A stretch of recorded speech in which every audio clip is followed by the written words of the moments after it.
Colin James Farrell is an Irish actor. Farrell appeared in the BBC drama Bullicus Angel in 1998, made his film debut in the Tim Roth-directed drama The War Zone in 1999, and was discovered by Hollywood when Joel Schumacher cast him as the lead in the war drama Tigerland in 2000. He then starred in Schumacher's psychological thriller Phone Booth, where he plays a hostage in a New York City phone booth, and the American thrillers SWAT and The Recruit, establishing his international box office appeal. During that time, he also appeared in Steven Spielberg's science fiction thriller Minority Report and as the villain Bullseye in the superhero film Daredevil. After starring in the independent films Intermission and A Home at the End of the World, Farrell headed Oliver Stone's biopic Alexander and Terrence Malick's The New World. Roles in Michael Mann's Miami Vice, the adaptation of John Fonte's Ask the Dust, and Woody Allen's Cassandra's Dream followed, underscoring Farrell's popularity among Hollywood writers and directors. However, it was his role in Martin McDonagh's In Bruges that earned him a Hollywood Foreign Press Association Golden Globe Award for Best Actor, Motion Picture Musical or Comedy. Farrell starred in the black comedy film Horrible Bosses, for which he received critical praise, along with the comedy horror film Fright Night and the sci-fi action film Total Recall, both remakes, and McDonagh's second feature, the black comedy crime film Seven Psychopaths. He also starred in the Niels Ardenop live-action film Dead Man Down and as Travers Goff in the period drama Saving Mr. Banks. In 2014, Farrell starred as Peter Lake in the supernatural fable Winter's Tale, an adaptation of the novel of the same name by Mark Helprin. In 2015, he starred as Detective Ravel Coro in the second season of HBO's True Detective and also starred in the film The Lobster, for which he was nominated for his second Golden Globe Award for Best Actor, Motion Picture Musical or Comedy. In 2016, he played Percival Graves in the Harry Potter spin-off film Fantastic Beasts and Where to Find Them.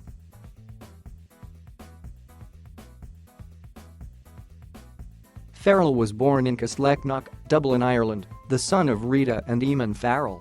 His father played football for Shamrock Rovers FC and ran a health food shop. His uncle, Tommy Farrell, also played for Shamrock Rovers. Farrell has an older brother, Eamon Jr., and two sisters, Claudine and Catherine. Claudine works as his personal assistant. Farrell was educated at St. Brigid's National School, followed by secondary school at Castleknock College, an exclusive all-boys private school, and then Gormanston College in County Meath.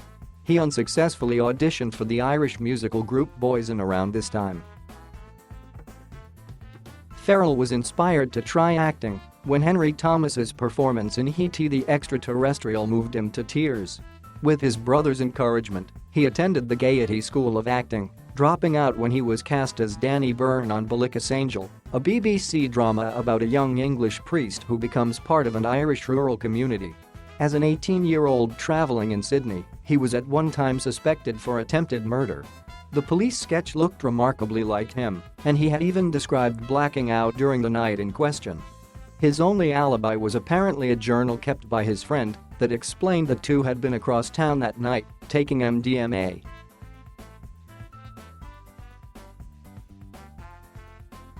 Farrell had roles in television shows and films, including Bullicus Angel and Falling for a Dancer in 1998 and 1999. He made his feature film debut in English actor Tim Roth's directorial debut The War Zone, a drama about an incident of child abuse, starring Ray Winstone and Tilda Swinton as parents of a girl Farrell's character dates. Farrell also appeared in Ordinary Decent Criminal with Kevin Spacey and Linda Fiorentino, a film loosely based on the life of Martin Cahill. In 2000, Farrell was cast in the lead role of Private Roland Boz in Tigerland, an under-released film directed by American Joel Schumacher. He reportedly got the part on the basis of his charm. Emmanuel Levy of Variety said that Farrell shines as the subversive, yet basically decent lad whose cynicism may be the only sane reaction to a situation. Michael Holden of The Guardian wrote that Farrell was too much the hero to fit the classic rebel archetype properly, but he did not mind. Tigerland earned $139,500. Farrell's next American films, American Outlaws and Heart's War, were not commercially successful.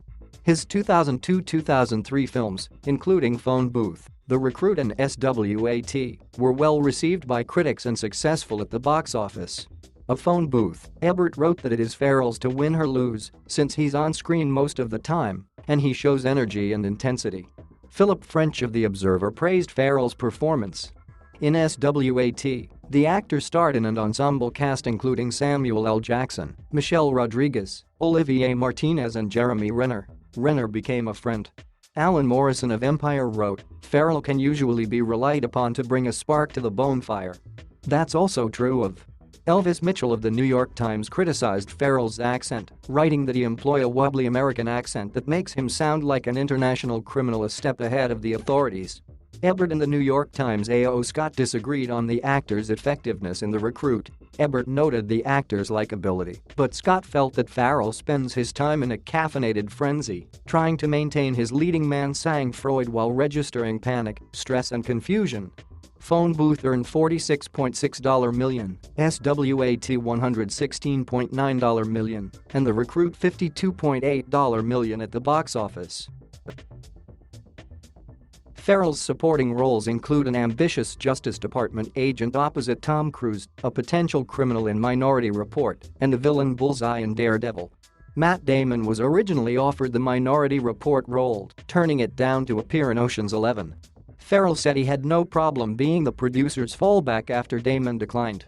Bullseye is an assassin, proud of his accuracy.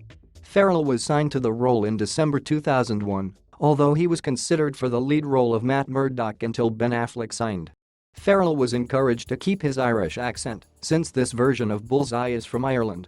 He read Frank Miller's Daredevil comics to understand Bullseye, because the expression on the characters' faces in the comic books, and just the way they move sometimes, and the exaggerations of the character I'm playing, he's so over the top that you do draw from that. But it's not exactly a character you can do method acting for, you know, running around New York killing people with paper clips. That year, he was voted 6th world's sexiest man by Company magazine. In late 2003, Farrell starred as a criminal who plots a bank robbery with Cillian Murphy in the dark comedy Intermission, which held the record for highest-grossing Irish independent film in Irish box office history for 3 years and remains a cult classic there. In 2004, he appeared in several other independent films receiving limited theatrical release in most countries, including A Home at the End of the World. Roger Ebert praised Farrell, saying that he was astonishing in the movie, not least because the character is such a departure from everything he has done before. Mick LaSalle of the San Francisco Chronicle differed, saying that the actor is keen on making good, the effort is there, but it's a performance you end up rooting for rather than enjoying, because there's no way to just relax and watch. Farrell played the title role of Alexander the Great in Oliver Stone's 2004 biographical film Alexander, which, while receiving some favorable reviews internationally, was poorly received in the United States. Its portrayal of the conqueror as bisexual was controversial. The film was criticized by some historians for its treatment of the ancient Persians, although others praised it for its accuracy. An ancient history scholar at the University of Nebraska wrote,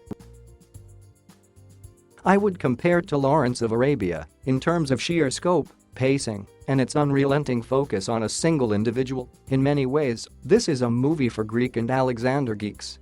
The more one knows, the more one will recognize. The historical accuracy of sets is better than I've seen in some documentaries." Farrell's next film was 2005's Academy Award-nominated The New World, his second historical epic. He played the lead role of Captain John Smith, the founder of 17th-century colonial Jamestown, Virginia, who falls in love with the Native American princess Pocahontas. Director Terrence Malick went out of his way to keep Farrell and Kilcher apart until they were filmed together. Although it was released in only 811 theaters worldwide and had a relatively low box office gross, the film received a large number of positive reviews. In one of 4 reviews in The Guardian, John Patterson described it as a bottomless movie, almost unspeakably beautiful and formally harmonious. The New World was followed by Ask the Dust, a period romance set in Los Angeles based on a John Fontaine novel and co-starring Salma Hayek. Reviews were mixed. Manohla Dargis of The New York Times favorably described Farrell's work, but Peter Bradshaw of The Guardian found something a little forced in both lead performances. With a limited theatrical release, it was not a financial success. The actor was more successful in 2006 with his role opposite Jamie Foxx in Michael Mann's action crime drama, Miami Vice. The film grossed $164 million worldwide on a budget of $135 million, and Time Out New York ranked it among the top 50 movies of the decade in its first week alone. And, as of 11 February 2007, had grossed over $36.45 million in rentals. A.O. Scott criticized Farrell's work. "When he's not on screen, you don't miss him, and when he is, you find yourself, before long, looking at someone or something else." Conversely, Peter Travers of Rolling Stone was enthusiastic. The actor also reportedly took a slight pay cut to make friend and recent Oscar winner Jamie Foxx happy. His salary was initially larger than Foxx's. Farrell next appeared in Woody Allen's Cassandra's Dream, which premiered in 2007 and was distributed in the US in early 2008. Reviews were mixed, with Maitland McDonough of TV Guide writing that Allen's work was shallow and unconvincing from beginning to end, and Mick LaSalle of the San Francisco Chronicle saying that, although it's not as good as Match Point or Crimes and Misdemeanors, taken on its own, it's a fairly impressive piece, a directorially vigorous, well-acted, tightly constructed movie. LaSalle praised Farrell. "Allen is notorious for not giving his actors explicit instructions, and yet somehow this worked wonders for Farrell, who has never seemed so naked, so clear and so unencumbered as he does here." Manohla Dargis concurred in the New York Times, adding that she thought Farrell was well matched with co-star Ewan McGregor. Farrell's next film, Martin McDonagh's first full-length feature in Bruges, opened the 2008 Sundance Film Festival.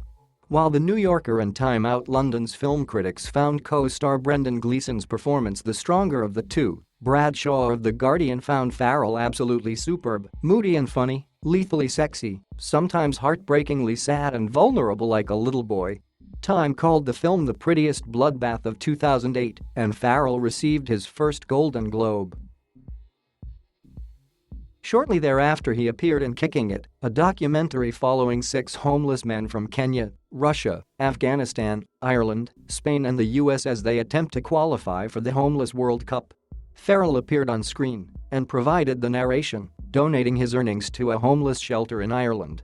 The film was released simultaneously in theaters and on television, airing on ESPN2 in a very short window before its DVD release. Farrell received positive reviews for his involvement in the true story. Later in 2008, Farrell was brother-in-law to Edward Norton's character in Pride and Glory, a police drama directed by American Gavin O'Connor.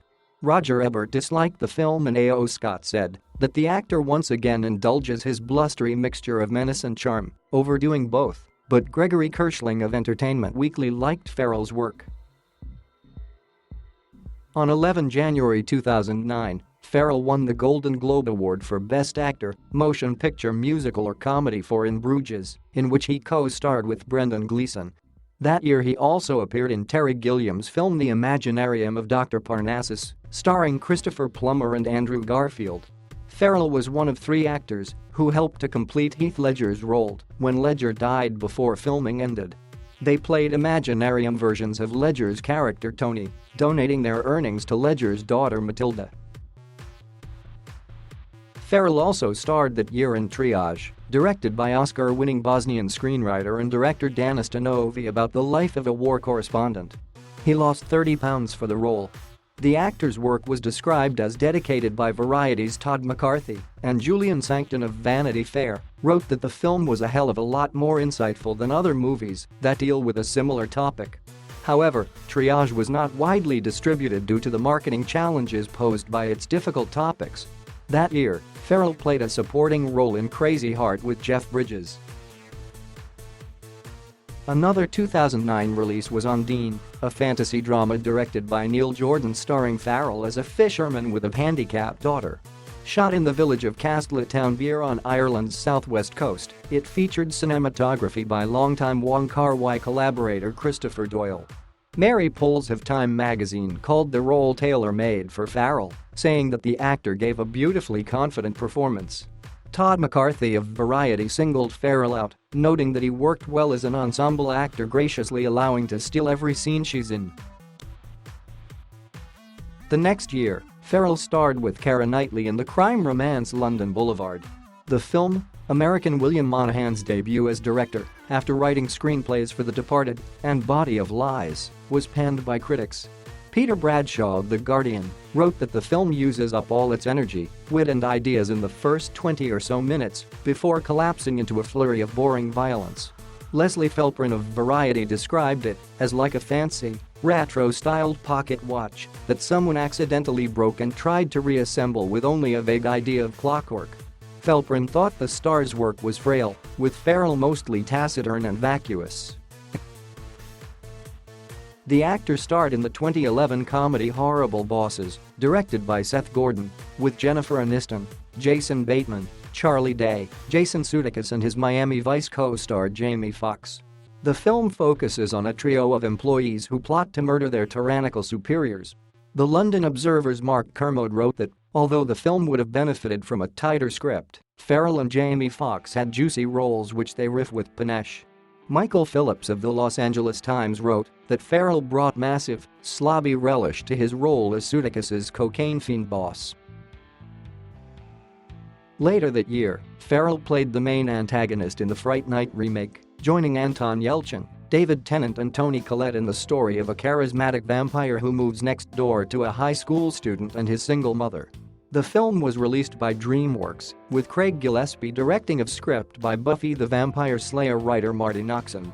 Sukhdev Sandhu of The Telegraph wrote that Farrell proves his comedy credentials once more, utterly seductive as the plushly eyebrowed carpenter coon bloodsucker, while the New York Times' A.O. Scott thought that Farrell played his role with a wink and a snarl and a feline purr. Logan Hill of New York Magazine, on the other hand, was confused by the actor's performance. Sure, may not make much sense, but neither do centuries-old vampires living in Nevadan subdivisions. So he goes for it. Farrell starred with Kate Beckinsale in Columbia Pictures' Total Recall, a 2012 remake of the 1990 film with Arnold Schwarzenegger. Filmed from May to September 2011 in Toronto and directed by Len Wiseman, the film was a new sci-fi take about a sleeper agent.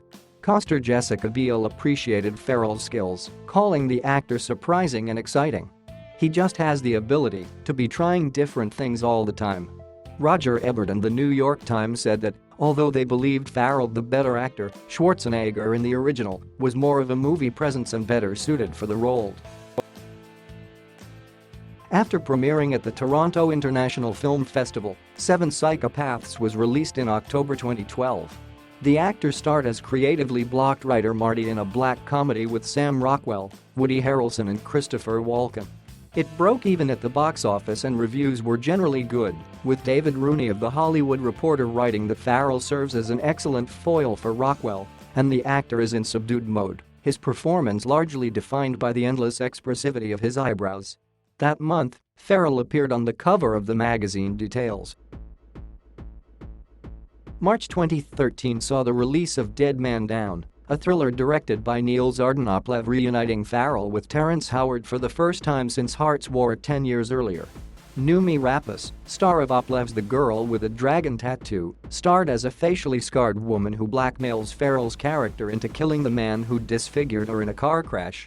Reviews were mixed, with Empire calling the film a pleasingly intricate double revenge plot anchored by excellent acting, and The Hollywood Reporter saying that Wyman's script and the measured pace don't lend themselves to the necessary escalating tension that would have resulted in a more rewarding climax. The New York Times' Manohla Dargis called the film a failure, but said of the actor, Farrell and his sensitive, hard-working eyebrows helped keep it from becoming a full-bore lampoon. Joe Newmayer of the New York Daily News also disliked the film. It contained a lot to roll your eyes over, and, while Farrell was commendable, he was as stoic as a statue. In 2014, Farrell starred in a film adaptation of Mark Helprin's Winter's Tale. The film was written and directed by Akiva Goldsman and based on Helprin's 1983 novel and co-starred Jessica Brown Finley, Russell Crowe, and Will Smith. Farrell won the lead role over younger actors Garrett Hedlund, Tom Hiddleston and Aaron Taylor Johnson. Although the film generally received negative reviews due to the overly romantic nature of the film, writers such as The Village Voice's Stephanie Zacharek had nothing but praise for Farrell. She described him as an extraordinary appealing actor who has always made a terrific bad boy, but seems to be settling into some very serious, responsible adult roles. Mick LaSalle of the San Francisco Chronicle agreed, writing that the actor holds the movie together and is part of the most beautiful so far of 2014. His work as the alcoholic father that P.L. Travers adores in Saving Mr. Banks got contrasting reviews, with Variety's Scott Founders calling it excellent and Leslie Felprin of The Hollywood Reporter his best work in some time, but The Guardian's Peter Bradshaw describing it as bland and uninspired, and The Telegraph's Robbie Collin expressing that the actor was wrong for the role. Farrell appeared in Liv Ullmann's adaptation of August Strindberg's Miss Julie with Jessica Chastain and Samantha Morton. His turn as John, the serving man to Chastain's character's father, was described by Stephen Holden of the New York Times as the strongest of the three performances, though Ullmann's direction was deemed too flat by most reviewers. He starred in the second season of HBO's True Detective as Ray Volcoro, alongside Vince Vaughn, Taylor Kitsch, and Rachel McAdams. The first two episodes were directed by Justin Lin. He worked with a dialect coach to get the non-standard California accent for his character, which he found challenging.